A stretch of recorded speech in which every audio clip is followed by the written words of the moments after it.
Hi and welcome to my channel. This is God's Reborn Grace.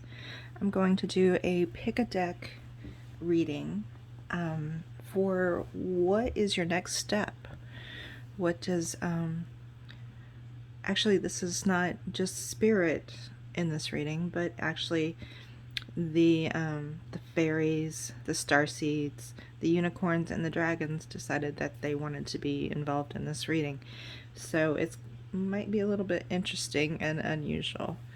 On my first deck, I have the fairy deck. It's actually the Fairies Oracle, and I will more than likely be reading some of the descriptions from this, as it's pretty entailed as to the meanings for these cards. And in support of that deck, I have the Mystic Dreamers Tarot. Under the Fluorite stone, I have Beyond Lemuria, which is one of my favorite decks, and then Starseed Oracle to support that one. And the third deck is Oracles of the Unicorns, I believe. Yes, Oracles of the Unicorns. And in support of it, I have the Life Purpose deck. So the unicorns want to talk to you about life purpose. And the final deck with the turtle and the agate slice is my dragon deck. And it is supported by the past lives deck. So the dragons want to address your past lives and how it affects your next steps. So take a moment, see which deck resonates with you, and then we'll get started. And just as a quick note, I will have timestamps for each deck, so you can go down and where you hit more, and you can choose the timestamp for the deck that you pick, so you don't have to listen to the whole thing. And it's also possible you may be drawn to more than one deck, so don't be afraid to listen to more than one. I'm hearing from them that they may join forces to help you show what your next step is. Okay, if you picked deck 1 with the Fairy Oracle cards and Mystic Dreamer and the Mushroom, this reading is for you. I wanted to also include that, sorry, I say a lot. I wanted to show how I clear the cards to get the best reading, and it's I'm doing it energy wise, so it's actually an instinct that I do. I wasn't taught this, it's just what comes through that I need to do.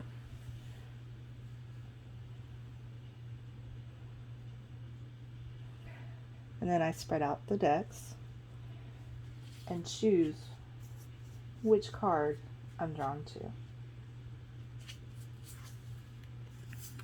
And here we have the Green Woman.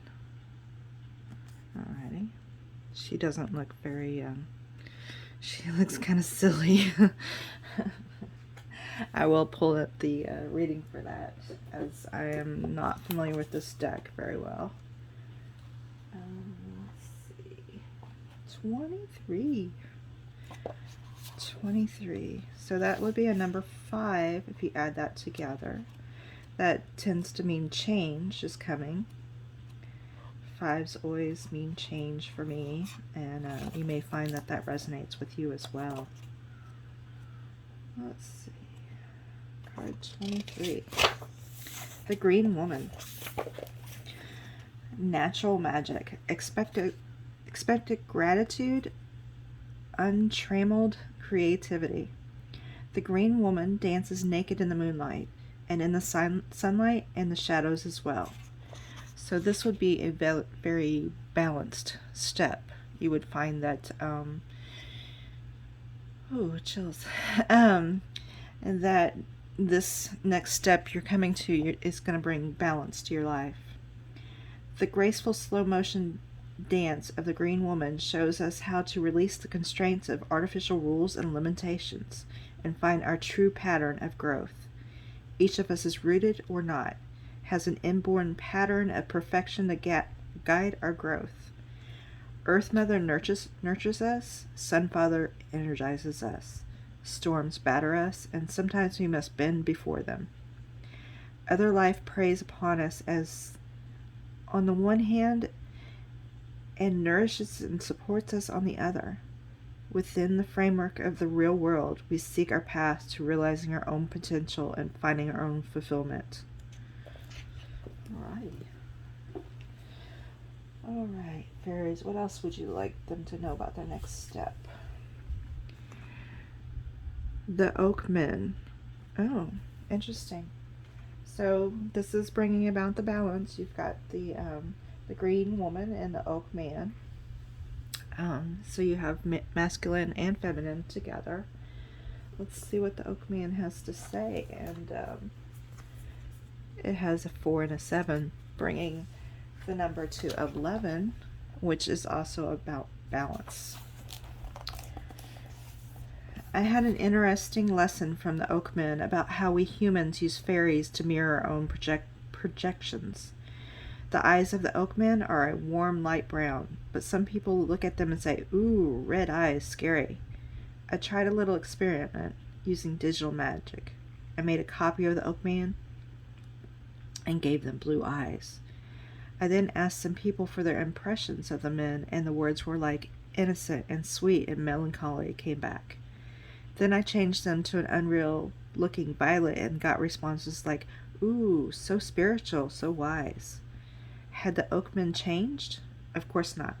But what the people projected onto them had. So how you see other people may be changing. You no longer see... Sorry, it's coming into me. Are no longer adhering to what you were taught, that certain colors mean certain things, certain sounds bring certain emotions.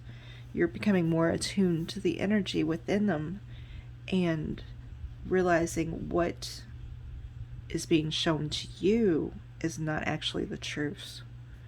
You have to open up your energy and actually feel what's going on. And that is part of your next step, what's going on. For many, this would be like not their awakening period, but more along the lines of when they have found a growth, and they're... What are the words? Sorry. That they're more comfortable in their awakening, and now they're seeing the nuances behind it. Alright. Fairies, what would you like to clarify with the mystical dreamers? Death. Okay. So this doesn't mean a bad thing. Usually it doesn't. Death just means change. The 5. It means you're letting go of the past, of how you saw things, and now you're seeing it in a new light. Alright, what else? Okay, this one. King of Cups. Yes, you're filling your cup all the way to the top, and it's a beautiful thing. Your next step is seeing the things working in the backgrounds, not just what's presented to you. So this may come up in relationships, family, friends. You'll start seeing beyond the facade that they are showing you, and this may scare them off. It could honestly scare them off for a little bit because they're so used to be able to hide behind their words and trust that you would just believe them. But as you become attuned to the energies and how it truly feels, they can't hide behind the words anymore. The information will start downloading into your mind, and you will just know. You're building your intuition. Alrighty, I think that's all that they have to say for this group, and we will move on to group 2, Please leave me a comment. Let me know if this resonated with you. If you have any additional questions, I'm happy to help you get through it as best as you can. And now we'll go on to group 2. Hi, group 2. This is God's Reborn Grace, and I'm going to read for the group that picked the Beyond Lemuria and Starseed Oracle deck with the Fluorite Worry Stone. This the Lemuria deck I haven't had very long, but I just absolutely love it. So much of it resonates for me, but that's because I've had a lifetime in Lemuria. This reading you may have picked because you identify with Starseeds, but it's not just for Starseeds. So if you picked it even though you don't feel like you resonate with a Starseed, that's okay. It just means there's messages within this that will help you. I'm going to clear the cards. And again, this is not something that I learned from anyone. This is just an instinct that came to me as I was beginning to read. Alright, Starseeds, what do you have for us? Realm Bridger. Okay, so your next step is learning to bring together the different realms. You may find yourself identifying with realms that seem like fantasy, but they're not actually fantasy. Those places you go, where your awareness goes, they exist. You've just been told that they don't exist. They actually do. So you're going to find that you're going to help bring people together to help them understand this concept. Okay, Lemuria, what else would you like to say? Mount Shasta. Oh, so this is a mount here in the United States that has a great deal of energy, and I believe they consider it the first chakra, earth chakra, and it has a great deal of energy. Now in these cards I am drawn to the patterns. There is something important in these patterns for you.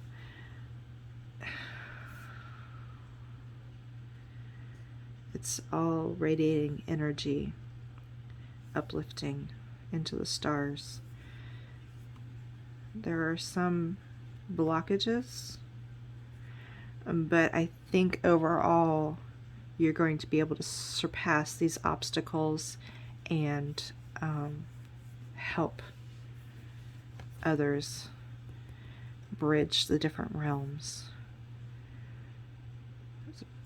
I love these cards. They're so beautiful. Okay, Starseed Oracle, what would you like to clarify with these? Let me put these back in order. Alright, and what do we have? Star Family. You're part of a team of souls. Call and support. So if you find that you are having difficulty trying to decide how to accomplish this, go into your mind, and it's okay to talk to yourself. You're not actually talking to yourself. Others can hear you. Ask for help. Call in your soul family, your star family, whoever you identify with, and they will help you accomplish this task. You don't have to do it alone. Alright, Starseeds. What else? The Cosmic Heart. Devotion, potency, make your life a moving prayer. So, in context with this card, and I mentioned that there were obstacles, this following your heart is going to help you flow around those obstacles rather than trying to go through them. As you accept that you don't have control of everything, you can only control how you respond to things. Flow around it rather than trying to push through it. And that'll be the path of least resistance. And that sounds really cheesy, but that's what they're saying. All right, I'm going to end the reading for deck 2 at this point. Leave me a comment if this resonated with you. Also, let me know if you have any questions that I need to clarify for you. I'm more than happy to help you. Hi, deck 3. This is God's Reborn Grace. If you were drawn to the Unicorn Oracle cards and Life Purpose cards with the clear quartz, this reading's for you. It is about what your next step is, and I must warn you, the unicorns are a sassy group. So there may be deeper meanings to the messages that come through that won't click in until, you know, a month or two down the road, and you're like, oh wow, that's what this meant. They're warning me right now that's going to happen. All right, I'm going to clear the cards and spread them out. See what I'm drawn to. All right, unicorns. Trust. Leap into the unknown, have faith, and move forward. Believe you will fly. That one's pretty straightforward, so I'm not seeing the sassiness of that one, except they're wanting not to look down on people as you do this. See how this horse is looking down? He's standing up high, looking down on the others. Never put yourself up that high. Always try to stay humble, and when your truth comes through, it's okay to talk about it, but understand that others may not understand where you're coming from because they don't see your truth. Their perspective is completely different, and all you need for them is to understand and respect that your truth is your truth. Not to agree with you, but with unconditional love, say that, okay, I understand this is how you see your life, how you see yourself, and that's okay.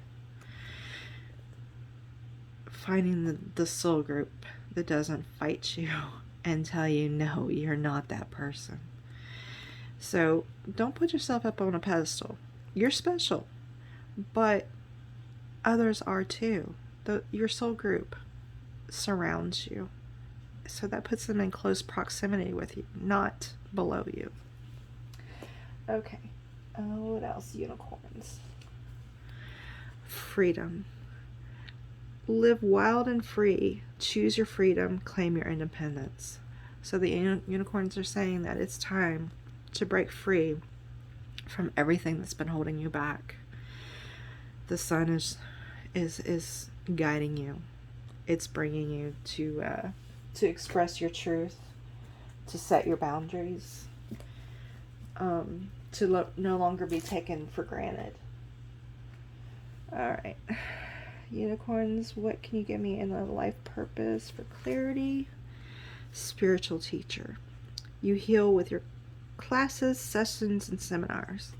So in your next step, you may be drawn to becoming a teacher, or not even a teacher in a regular sense. You may just, as you come across people in your day-to-day life, you may find that they are asking you questions, and you bring them guidance from a place of love. I know it has all the religions, so this is not going to be religion based. This is going to be interacting with other humans, learning to accept who you are. Alright, unicorns, what else? Author. You have a book inside of you that wishes to be expressed. Make the time to write it.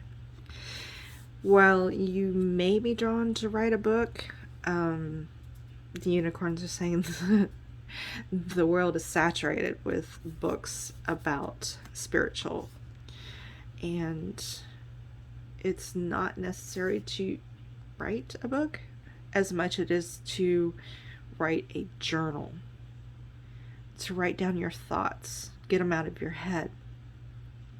then you can go back in a couple weeks or a month and read them, and you can see your growth, how much you have grown and expanded. Also, just the act of writing and putting those words down actually puts the words out into the universe, and this it helps manifest what you want. So if you're looking to manifest something into your life, definitely write these things down, and then read them aloud, because that actually puts it into action. It tells the universe, yes, this is what I want. This is where I want to go. Oh, okay. Didn't expect that to make that turn. I'm going to end this for pile number 3 and move on to pile 4. If you have any questions, leave a comment for me and I'll be happy to answer it. If you're confused about anything or need clarity, I can certainly help with that as well. Hi, deck 4. If you chose the Agate Slice and the little turtle, as well as the dragon deck with the past life cards, this reading is for you. It's about your next step, and it's being guided by the dragons. They are, for me, great protectors. In the beginning of my learning more about opening up to energies, I called on the dragons quite often to protect me, because many dark entities were drawn to my light. I blossomed maybe too fast, and I don't know that I could have slowed it down, because it was necessary for my life path to jump ahead really fast and try to get everything together, because I still have a lot I need to accomplish in this lifetime, and I can see it, and it's hard to even believe for me. But yeah, they are great protectors. If you find that you're attracting dark energy, you can certainly call upon them and to surround you, and they will blast the fire. Literally blast the fire. Alright, I'm going to clear the cards and ask the dragons what it is they'd like you to know about your next step. Let's see. Poison. Ooh, I'm not sure. It's giving me chills. This dragon looks very proud. You've accomplished so much. Sorry.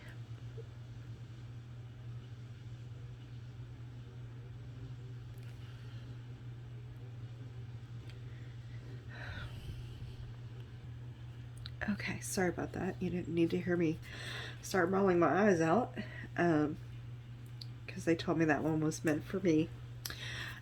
So I pulled the book out to read about Oizen. Oizen the Dragon King is a brown tree dragon. He is the oldest and largest dragon. No human may ride him. We must instead kneel before him. If you draw this card, heed the call in your heart. Feel the deep yearning within you. Do not suppress it any longer. The yearning is the call of the king, resounding in each and every cell of your body. Be prepared. The Dragon King and his retinue are rising. So, that one is a powerful card. Okay. What else? Expression. This one has the beautiful blue-green of the ocean, flowing, allowing things to come as they're meant to be instead of forcing them. In your next step, you do not necessarily even need to do anything. You just continue working as you have been in your gifts and what fires your passion, and everything is going to fall in place. There's really nothing that you need to do. The universe has got you on this one. It's taking you to the top. Now the past lives. Let's see how this the dragons, what they have to say with this one. It's gonna be interesting. Asia. Okay. You may find that in this path you're drawn to some of the Asian practices. This doesn't mean you need to embrace the whole of the practice. You just may find that maybe like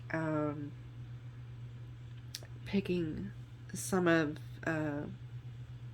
they're telling me Reiki, Buddha, sentiments, those type things. Just pull what resonates with you. It's totally fine to not embrace an entire religion or practice.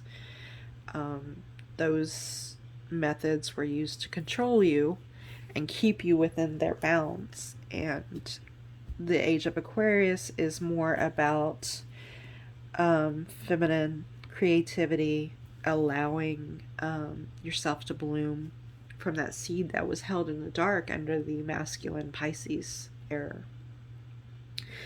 Okay, what else do we have? Persecution and inquisition. So in a past life, this will apply to a lot of those who practice witchcraft and what was seen as dark practices. Those practices aren't actually dark unless you use them to harm others.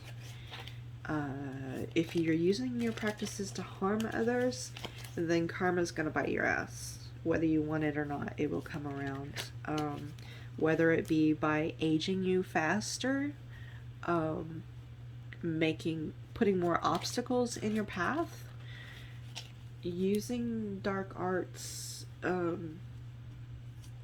will definitely, you will feel the need to use it more often because you are constantly being barraged by evil because you've embraced it as a part of you. So while doing the lighter arts is good, there you need to find balance within that as well.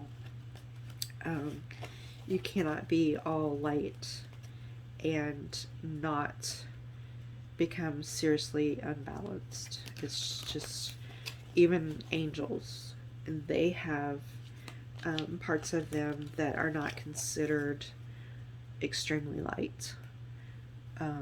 People like to deny that it exists, that they do not do anything that seems like a sin, which is not true. They are very sexual beings, and this helps bring them about in their balance.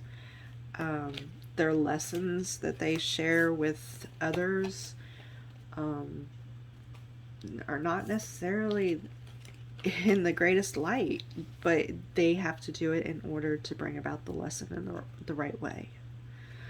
Alright, Spirit's asking me, or the dragons are asking me to pull another card, so they had me shuffling them.